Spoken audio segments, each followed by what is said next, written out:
ધરણીગર્ભ સંભૂતમ વિદ્યુત્કાંતિ સમપ્રભમ કુમારશક્તિ હસ્તમ ચ મંગલમ પ્રણમામ્યહમ. ઓમ ભૌમાય નમઃ. ભગવાન મંગળની ઉત્પત્તિની સ્ટોરી જો જબરજસ્ત છે, એકદમ પાવરફુલ છે ને.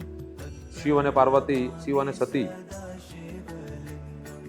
સતીએ અગ્નિ સંસ્કાર લીધો, આપણને ખબર છે, દક્ષ પ્રજાપતિ દ્વારા શિવનું અપમાન. અને તેમાં સતીએ જ્યારે અગ્નિ સંસ્કાર લીધો, પોતાના અંગૂઠામાંથી યોગની ઉત્પન્ન કરીને પોતાનું શરીરનો ધ્વંસ કર્યો. તે વખતે ભગવાન શિવને જ્યારે આ વસ્તુને ખબર પડે છે, ત્યારે એમણે પોતાના જટામાંથી એક વાળ તોડીને પથ્થર પર નાખ્યો, અને પથ્થરમાંથી બે દેવ ઉત્પન્ન થયા, વીરભદ્ર અને ભદ્રકાળી. આ વીરભદ્ર તે ભગવાન શિવના ઘણી બધી મોટી સ્તુતિઓ કરી. ભગવાન શિવની કૃપા એને પ્રાપ્ત થઈને ભગવાને કીધું, આદેશ માંગ્યો કે ભગવાન તમે મને કહો, તમે મને ઉત્પન્ન કર્યો છે, તો હવે તમને જે આદેશ આપો તે મારે કરવાનું, બોલો તમારે શું કરવાનું છે. ત્યારે ભગવાન શિવે તરત એને આદેશ આપ્યો કે જ્યાં સતીએ અગ્નિ સંસ્કાર લીધો છે તે જગ્યા પર તું જા, અને દક્ષને પ્રજાપતિના યજ્ઞમાં જેટલા પણ દેવો જે પણ બધા ત્યાં હાજર હોય, ઋષિ મુનિ, બધાને તારે દંડ આપવાનો છે. અને તે જગ્યા પર તારે યજ્ઞનો ધ્વંસ કરી દક્ષનું માથું કાપીને યજ્ઞ હવનમાં હોમી દેવાનું. આટલો આદેશ આપતા છે તે તરત જ વીરભદ્ર કોઈ જાતનો વિચાર કર્યા સિવાય, કોઈ વસ્તુનો વિચાર કર્યા સિવાય સીધા તે જગ્યા પર ગયા અને બધી વસ્તુનો ધ્વંસ કરીને દક્ષનું માથું કાપીને અંદર યજ્ઞ હવનમાં હોમી દે છે. આ જે કાર્યથી ભગવાન શિવ પ્રસન્ન થયા છે.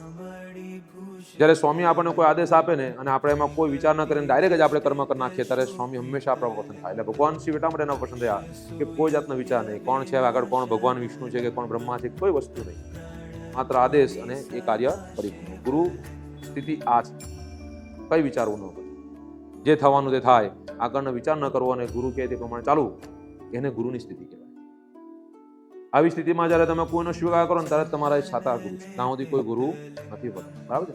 તો વીરભદ્રએ ભગવાન શિવની આજ્ઞાનું સંપૂર્ણ પાલન કર્યું, અને સારી રીતે પાલન કરવાથી, સંપૂર્ણ કાર્ય કરવાથી ભગવાન શિવ પ્રસન્ન થયા, અને એમણે એ વીરભદ્રને મંગળનું વિરુદ્ધ નવગ્રહની અંદર સ્થાન પ્રાપ્ત કર્યું, જે આખા દેવોના સેનાપતિ બન્યા.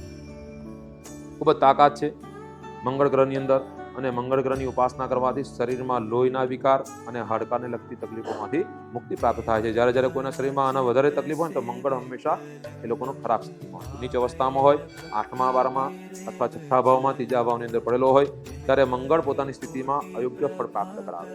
દરેક ગ્રહો પોતાના સ્થાનમાં જ્યારે સારા કે યોગ્ય સ્થિતિની અંદર સારા કે ખરાબ ફળ આપે, એટલે એ પ્રમાણે મંગળ પણ જ્યારે ખરાબ સ્થિતિમાં તો ખરાબ ફળ આપે, અને સારી સ્થિતિમાં હોય તો તમને દરેક પ્રકારની તાકાતો પ્રાપ્ત કરાવે, લડવાની તાકાત આપે. મોટી મોટી સંસ્થાનની અંદર જેમાં મિલિટરી હોય કે પછી તમે પોલીસ વાળાને જુઓ કે પછી કોઈ પણ એવા ફાઇટર જુઓ મોટા મોટા, એ લોકોના મંગળ બહુ મજબૂત.